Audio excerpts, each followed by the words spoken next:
నేను సినిమాలు చేయకపోవడానికి ఒక బలమైన కారణం ఉంది అంటూ వేణు తొట్టెంపూడి గారు ఒక ఇంటర్వ్యూలో మాట్లాడడం జరిగింది. సో ఆ వీడియో అనేది ఇప్పుడు చాలా వైరల్ అవుతుంది.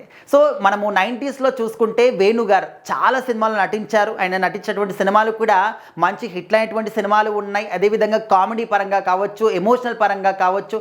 సో ఈ విధంగా అన్ని జానర్స్లో కూడా వేణు గారు మంచి మంచి సినిమాలు చేశారు.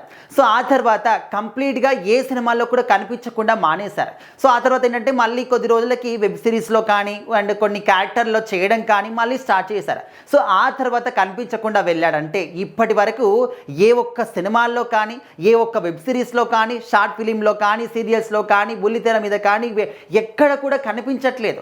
అంటే ఎందుకు మానేశారు వేణు గారు అనే విషయానికి వస్తే ఆయనకు కొన్ని అనివార్య కారణాలు, అంటే జస్ట్ ఈ విషయాన్ని మాత్రమే చెప్పారనమాట. బట్ ఆ రీజన్స్ ఏంటి, ఏ ఫ్యామిలీ ప్రాబ్లమ్సా లేకపోతే పర్సనల్గా ఇంకేమైనా ప్రాబ్లమ్స్ ఉన్నాయి ఏంటనేది ఆయన బయటకైతే చెప్పలేదు. బట్ నాకు పర్సనల్గా కొన్ని ప్రాబ్లమ్స్ ఉన్నాయి, ఆ ప్రాబ్లమ్స్ వల్ల కొన్ని అనివార్య కారణాల వల్ల నేను మాత్రం సినిమాలు చేయలేకపోతున్నాను అని చెప్పేసి ఆయన చెప్పుకొచ్చారనమాట. సో ఆ తర్వాత ఏంటంటే కొన్ని వెబ్ సిరీస్ కానీ అవన్నీ కూడా చూస్తున్నప్పుడు అరే కొత్తగా వచ్చిన వాళ్ళు ఇంత అద్భుతంగా నటిస్తూ ఉన్నారు. సో అవి చూసినప్పుడు నాలో ఒక ఆశ కలిగిందనమాట. అరే నేను కూడా మరొకసారి నటించాలి అని చెప్పేసి, ఎందుకు కంప్లీట్గా మానేసుకోవాలి అని చెప్పేసి ఆయన ఒక ఆలోచన రావడం వల్ల అప్పట్లో కొన్ని వెబ్ సిరీస్లో కానీ ఆ విధంగా కనిపించారు ఆయన.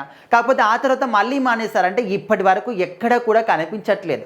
సో ఇంకా అప్పట్లో ఉన్నటువంటి వాళ్ళు చాలామంది కూడా ఇప్పుడు అందరూ కూడా యాక్టింగ్ నేర్చుకొని మరీ వస్తున్నారు. యాక్టింగ్ స్కూల్కి వెళ్ళి అక్కడ శిక్షణ తీసుకొని ఆ తర్వాత ఇండస్ట్రీలోకి వస్తున్నారు. కానీ న్యాచురల్గా యాక్టింగ్ మీద ఇంట్రెస్ట్తో ఉండి న్యాచురల్గా యాక్టింగ్ చేసే వాళ్ళు చాలా తక్కువ మంది ఉంటారు, అంటే ఈ జనరేషన్లో. సో ఇంతకుముందు జనరేషన్లో ఉన్నటువంటి యాక్టర్స్ అందరూ కూడా న్యాచురల్గా యాక్టింగ్ చేసేవాళ్ళు, జీవించిపోయే వాళ్ళు అనమాట ఆ పాత్రల్లో.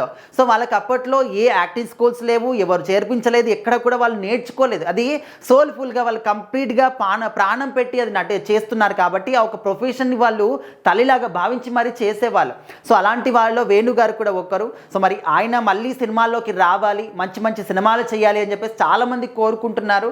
ఎందుకంటే మనం చూస్తున్నాం రీసెంట్ టైంలో అప్పట్లో మానేసిన వాళ్ళందరూ కూడా, ఆ జనరేషన్లో ఉన్న వాళ్ళందరూ కూడా సెకండ్ ఇన్నింగ్ స్టార్ట్ చేసేసారనమాట. క్యారెక్టర్ ఆర్టిస్టులు గానో లేకపోతే హీరోలకి తండ్రుల పాత్రలు గానో లేకపోతే ఒక అన్న పాత్ర గానో, సో ఈ విధంగా ఏదో ఒక పాత్రను చేస్తూ వాళ్ళ యొక్క ప్యాషన్ని ముందుకు తీసుకెళ్తూ ఉన్నారు. సో వేణు గారు కూడా మరి ఖచ్చితంగా మళ్ళీ రావాలి అని చెప్పేసి అయితే కోరుకుంటున్నారు. సో మరి మీలో ఎంతమందికి వేణు గారు గుర్తున్నారు, తన సినిమాలు గుర్తున్నాయి, మళ్ళీ రావాలని మీరు కోరుకుంటున్నారా? అయితే ఖచ్చితంగా కామెంట్ చేయండి.